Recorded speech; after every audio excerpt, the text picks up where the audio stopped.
Deciding whether to remarry is a deeply personal decision for the widowed or divorced individual. How indeed do surviving spouses, or for that matter those who have recently divorced, go about deciding whether to remarry?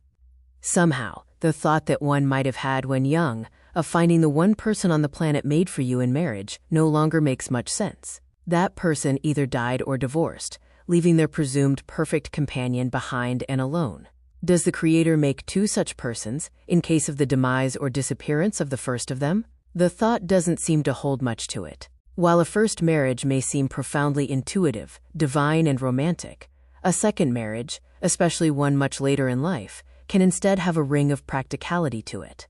The scriptures clearly sanction remarriage after death, and may sanction remarriage after divorce due to adultery or abandonment. And scripture also gives an air of practicality to the marriage of singles who cannot control their desires. Remarriage after a beloved and irreplaceable spouse's death may indeed be more a matter of practicalities, like relieving loneliness and ensuring greater care and support, than finding a second love of one's life somewhere deep in the call of one's heart. You be the judge, while discerning the heart and desire of your beloved Maker.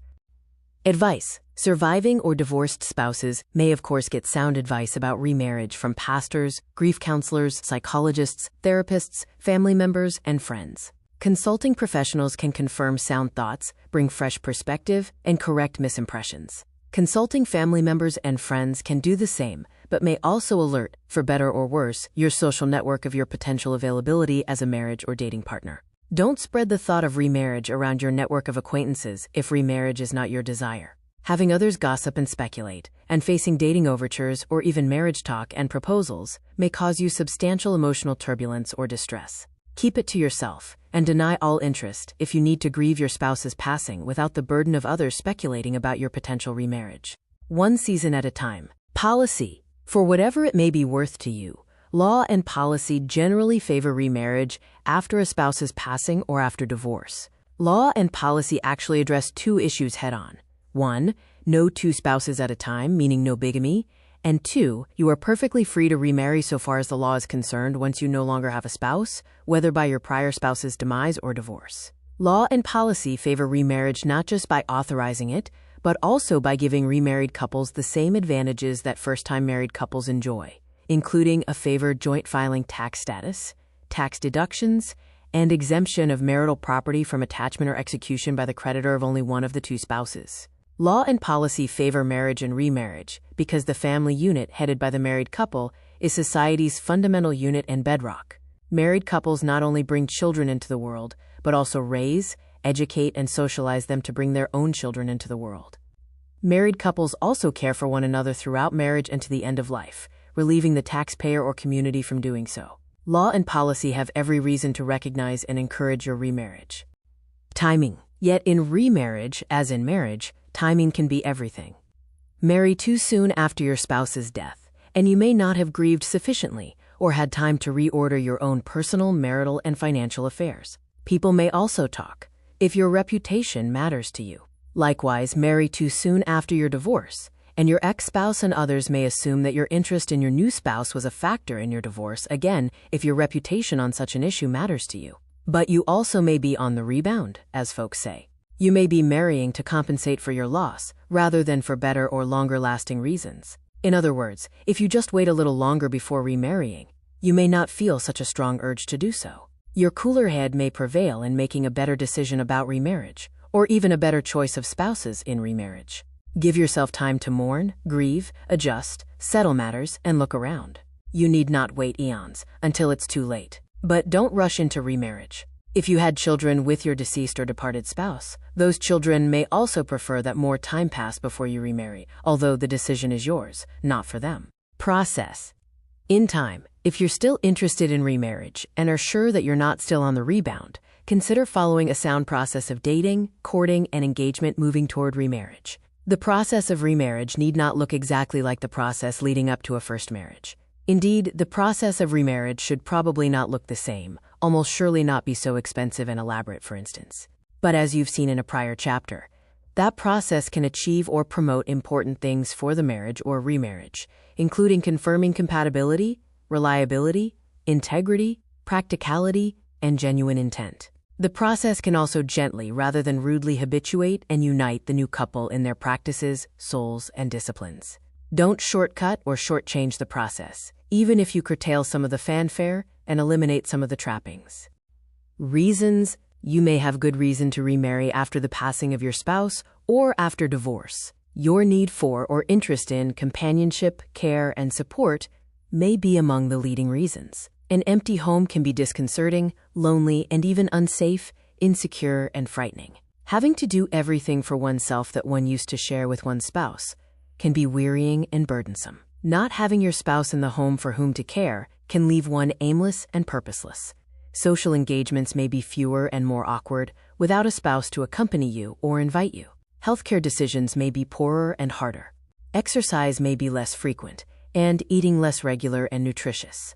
Drinking, smoking, gambling, antidepressant drugs, compulsive shopping, and other unhealthy, endangering, impoverishing, or corrupting activities may be more tempting and harder to resist without a spouse's balances, monitoring, and checks. Don't underestimate the number and weight of the reasons you may have for remarrying.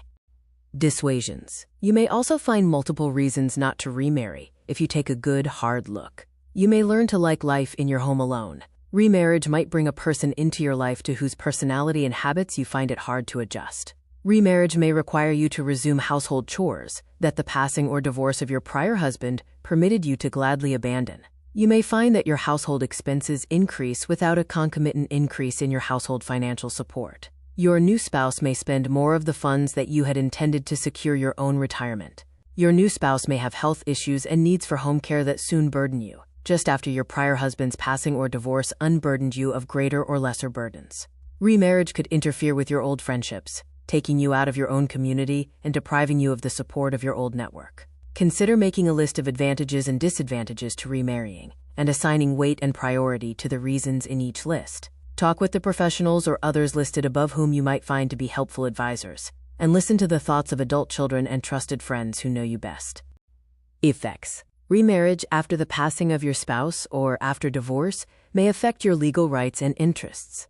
Remarriage may affect your Social Security surviving spouse or divorced surviving spouse benefits, depending on your age and other circumstances, or may qualify you for a new Social Security spousal benefit through your new spouse, with adjustments. Investigate those questions with the Social Security Administration or a qualified attorney or financial advisor before remarriage if their outcome matters to you.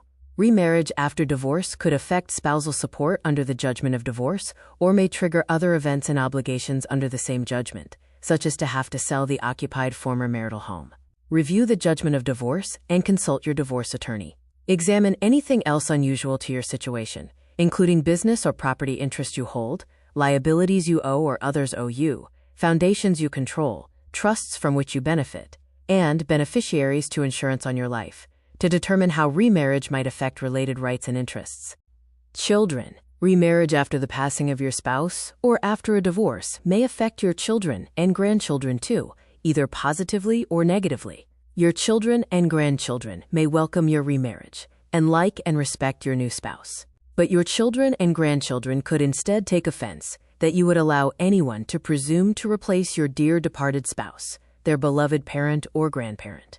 Your children might feel that you remarried too soon or unwisely. They may curtail visits that include your new spouse, interfering with your relationship not only with your children but also with your grandchildren. Consider asking your children how your remarriage would affect them before you decide to remarry. Your children do not hold a veto power over your remarriage, but your remarriage's impact on your children might influence your decision to remarry once you learn, when the only reliable way to learn may be to ask them.